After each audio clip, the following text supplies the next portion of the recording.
Assalamualaikum warahmatullahi wabarakatuh. Perkenalkan, nama saya Freddy Mokorompis dari kelas 1A jurusan Manajemen Pendidikan, Fakultas Ilmu Pendidikan dengan NIM 131420024. Di sini saya akan membawakan materi tentang Pancasila sebagai sistem etika. Dewasa ini kita seringkali sulit membedakan mana etika dan mana etiket. Padahal keduanya tampak jelas sekali perbedaannya. Etika itu adalah salah satu cabang filsafat moral yang membicarakan tentang baik dan buruk. Sedangkan etiket itu berbicara tentang cara yang seharusnya. Bagaimana dengan Pancasila sebagai sebuah sistem etika?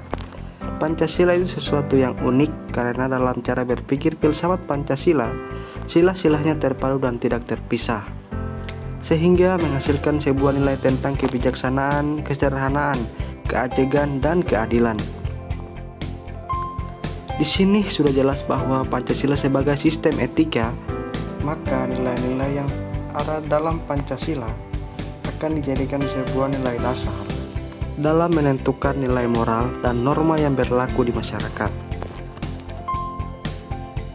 Menurut sumber historis, yuridis, dan sosiologis, Pancasila sebagai sistem etika dapat ditemukan dalam kehidupan masyarakat di berbagai etnik di Indonesia.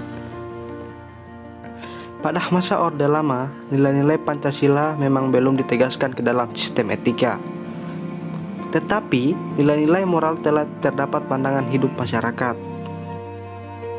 Lalu, pada masa Orde Lama, masyarakat telah mengenal nilai-nilai kemandirian dengan istilah berdikari atau berdiri di atas kaki sendiri.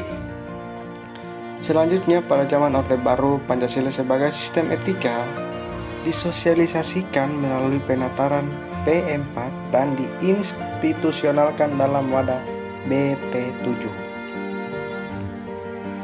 Pada era reformasi, Pancasila sebagai sistem etika tenggelam dalam hiruk-pikuk perebutan kekuasaan yang menjurus ke dalam pelanggaran sistem etika politik. Oleh karena itu, Pancasila sebagai sistem etika terdapat dalam norma-norma dasar yang bersifat abstrak sebagai sumber penyusunan berbagai peraturan perundang-undangan Indonesia menjadi konkret. Selanjutnya, hal tersebut yang mengatur masalah perilaku politikus berhubungan juga dengan praktik institusi sosial, hukum, komunitas, struktur-struktur sosial, politik, dan ekonomi. Namun, seiring berjalannya waktu, muncullah berbagai dinamika persoalan yang memerlukan pemecahan untuk memperbaiki Pancasila sebagai sistem etika. Di antaranya, yang pertama, banyaknya kasus korupsi yang melanda negara Indonesia. Kedua, banyaknya terjadi aksi terorisme yang mengatasnamakan agama, sehingga dapat merusak semangat toleransi dalam kehidupan antar umat beragama. Ketiga, masih terjadinya pelanggaran hak asasi manusia dalam kehidupan bernegara. Keempat, terjadinya kesenjangan antara kelompok masyarakat kaya dan miskin. Dan yang terakhir, banyaknya orang kaya yang tidak bersedia membayar pajak dengan benar.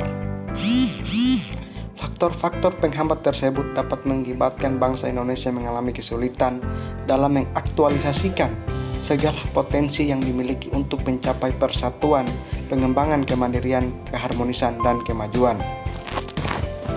Kesemuanya itu memperlihatkan pentingnya dan mendesaknya peran dan kedudukan Pancasila sebagai sistem etika, karena dapat menjadi tuntutan atau sebagai leading prinsip bagi warga negara untuk berperilaku sesuai dengan nilai-nilai Pancasila. Oleh sebab itu, diperlukan upaya yang sungguh-sungguh untuk meningkatkan kembali warga bangsa dan mendorong revitalisasi khazanah nilai-nilai luhur bangsa tentang etika kehidupan berbangsa. Sekian pemaparan materi dari saya. Lebih dan kurangnya saya mohon maaf. Wallahul muwaffiq ila aqwamit thoriq. Wassalamualaikum warahmatullahi wabarakatuh.